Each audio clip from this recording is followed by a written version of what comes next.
This program is Researching Your Immigrant Ancestor. I'm Don Wilson. We start by recognizing that all Americans have immigrant origins. Even our indigenous peoples have immigrant origins, although they have been in the Americas for thousands of years. Their beginnings cannot be traced with paper records. Instead, we must use archaeology and DNA science to learn about their origins. This talk will concentrate on later arrivals. Beginning in 1492, Europeans, Africans, and other peoples began arriving in America. Their coming would cause great changes to the lives of the Native Americans. From the beginning, documents recorded the journeys of those immigrants. This image depicts the signing of the Mayflower Compact in 1620 off the coast of Massachusetts. During this program, we will explore the records that can help you find your immigrant ancestor. We will start with ways to determine what year he or she arrived. Next, we will cover immigration since 1820. Then we'll discuss the earliest time period. Next, we will focus on some special finding aids. Lastly, we'll talk about naturalization records, which often give details of immigration. First, how to find your ancestor's year of immigration. If they were living in the United States between 1900 and 1930, they should be found on the U.S. Census. Those census records include a question about year of arrival. This person, still living in 1930, was born in Hungary and came to America in 1867. If the ancestor was on a census between 1850 and 1880, you can estimate their year of arrival by where and when people in their family were born. Here is one family that originated in Ireland. Mrs. Catherine Truax is living with her third husband in 1850. This census shows her brother John Cunningham Jr. was born in Ireland about 1827. The 1880 census shows Catherine living with her oldest child, John Lynn, born of her first marriage. He was born in New York about 1834. These two documents show that the Cunningham family immigrated from Ireland to America between 1827 and 1834. Censuses before 1850 will not show as much detail, but still can help. The 1820 through 1840 censuses will show if a member of the family was born in a foreign country and has not been naturalized. The 1790 through 1810 censuses, if they show your ancestor, will prove that he must have come to America at an earlier date. Colonial tax lists and other records can provide proof that an ancestor has already arrived in America.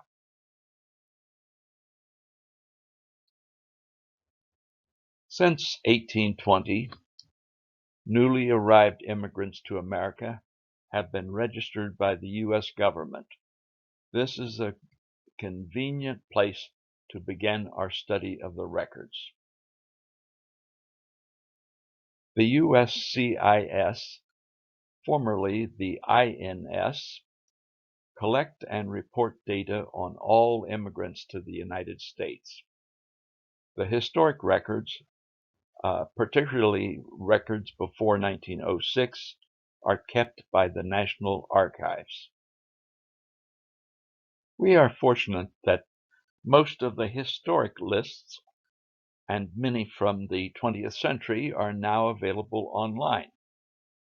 Ancestry.com has the largest concentration.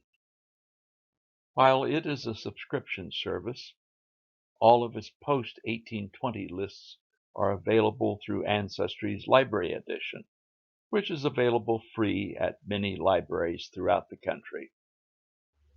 A large proportion of these lists are available free through FamilySearch.org.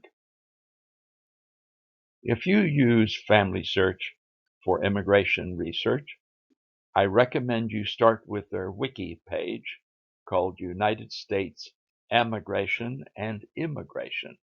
It explains about the kinds of records available, but there is not one simple search for them on FamilySearch. Instead, it is easier to use Stephen Morris's one-step web page to search those records. His address is stevemorse.org.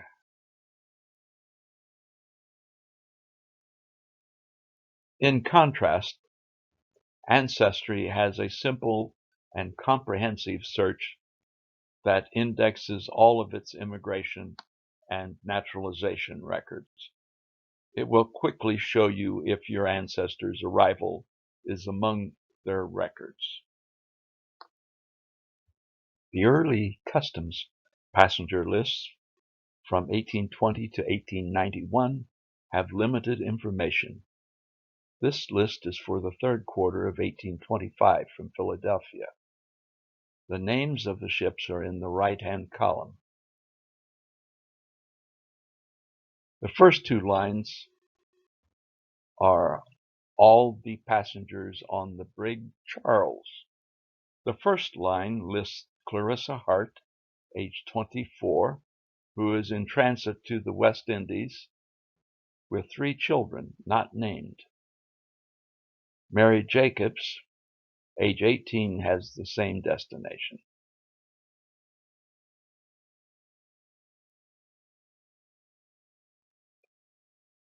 Beginning in 1891, passenger information is more detailed. Here is a list for Philadelphia from 1895. New information includes marital status, occupation, literacy, nationality, last residence, who is paying passage, amount of cash they are carrying, who they are going to meet, and their health. Lists after 1906 are expanded to 2 pages. New questions on the first page include last permanent address, name and address of nearest relative or friend in the old country, and final destination. Page 2 asks, when and where were you ever before in the United States? Name and address of a relative or friend you're going to join, detailed physical description, and the name of the city or town where you were born.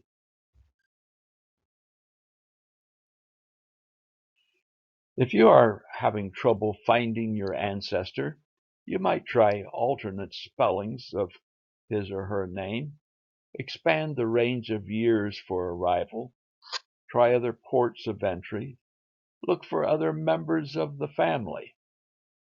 Limit the search to only a given name or surname, and try the form of the name in the native language. Don't try to fill in every box on the search form. Remember, some passenger lists are now missing. Names may be illegible or misread by the indexer. Names are often spelled phonetically. Lists generally were compiled when the passengers got on the ship, not when they got off. Despite what folklore tells us, the customs inspector did not give your ancestor a new name. It may be helpful to know that families often travel separately. Father might make several trips to America to earn money so that he could pay the passage for the rest of the family. Mother might come later with their younger children. Next, we will discuss finding passengers who came to America before 1820. There are many issues that will make this search a challenge for you. Before 1820, the U.S. government did very little to track immigration. Some lists have survived for cities that show cargoes that were brought in. Passengers who happened to be on the ship might be named. Before 1776, the colonies were under the rule of Great Britain. British subjects, including the English, Welsh, Scots, and Irish, were already citizens, so the government had little interest in tracking their arrival. But other nationalities would have to take an oath of allegiance, so their arrival would be more likely to be recorded. During the early years of settlement, each colony had a land grant program to encourage immigration. Those immigrants include slaves and indentured servants. Each new settler or whoever paid their passage was eligible for free land. In British and European ports, records may exist of people leaving for America,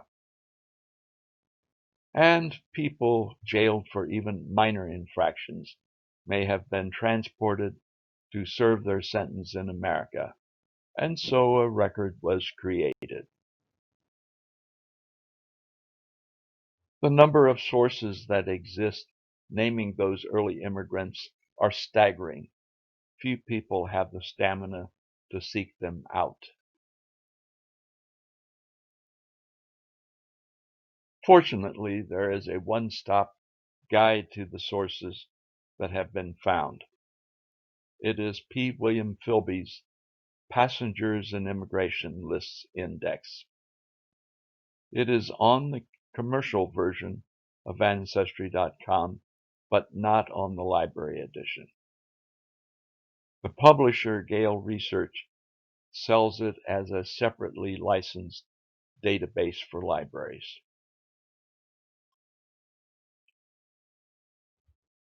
Next, here are some special finding aids you may find useful.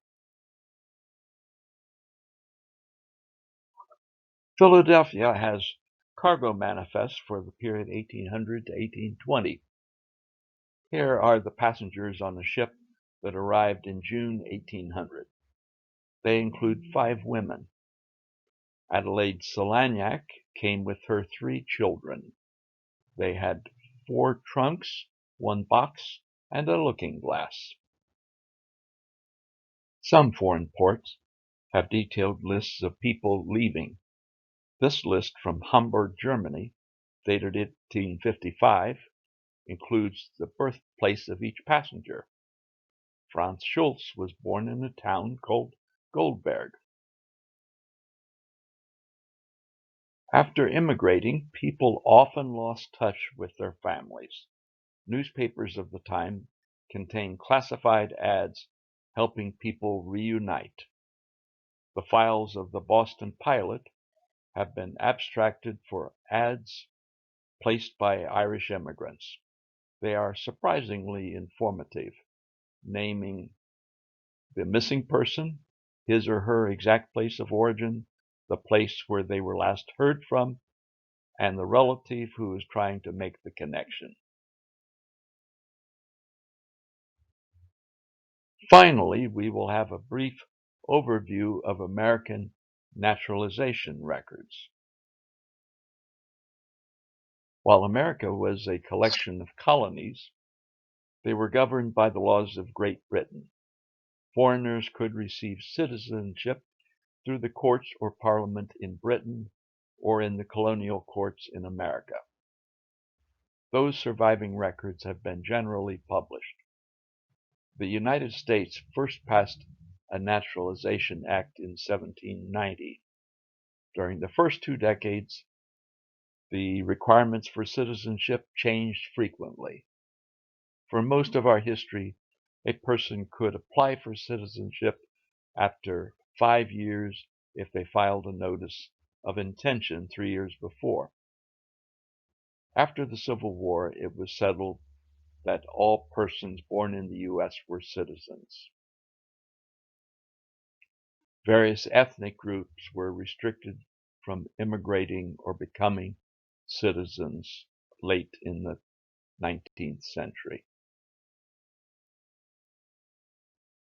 During the early 20th century, more laws were passed restricting the numbers of immigrants that could be admitted.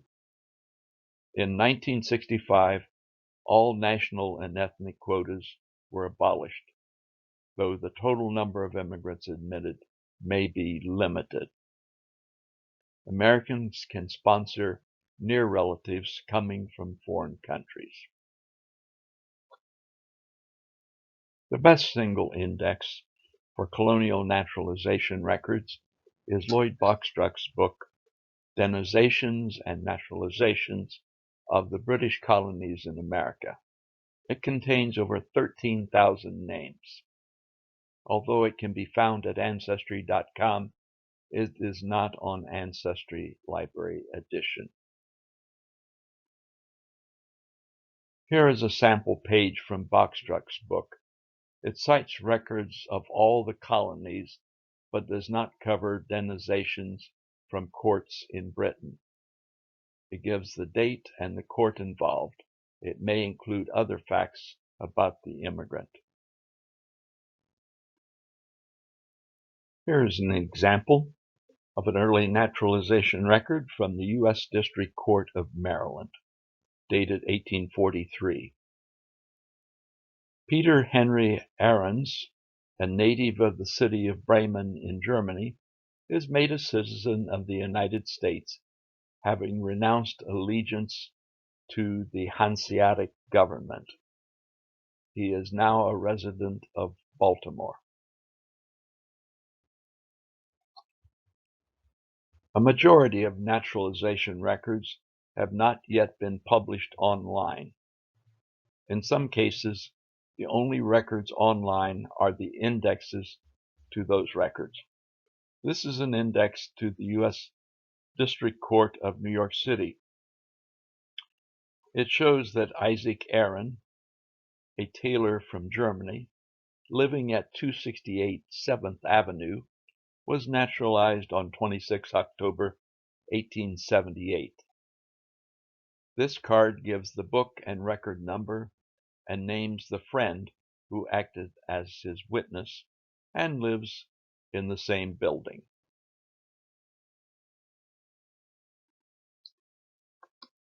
Since 1906, naturalization forms have become standardized, and the amount of detail appearing on the Declaration of Intention is considerable.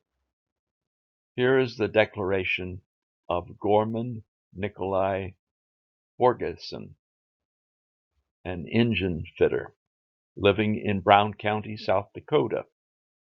He was born in Birkerød, Denmark in 1899. He emigrated from Copenhagen to New York City in 1922.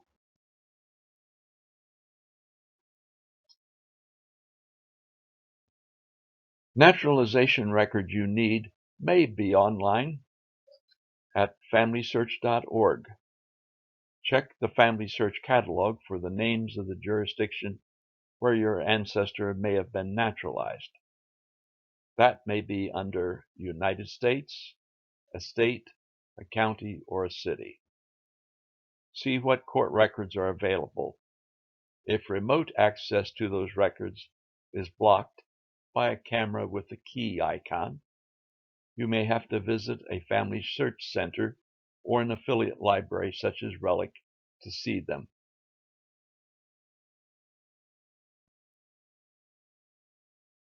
Whether or not your naturalization records are online, RELIC has some guidebooks that can help you find and understand them. They include Christina Schaefer's Guide to Naturalization Records, John Newman's American Naturalization Records, and Loretta Schuch's They Became Americans. Let RELIC staff help you with your research challenges. Best of luck for finding your immigrant ancestor.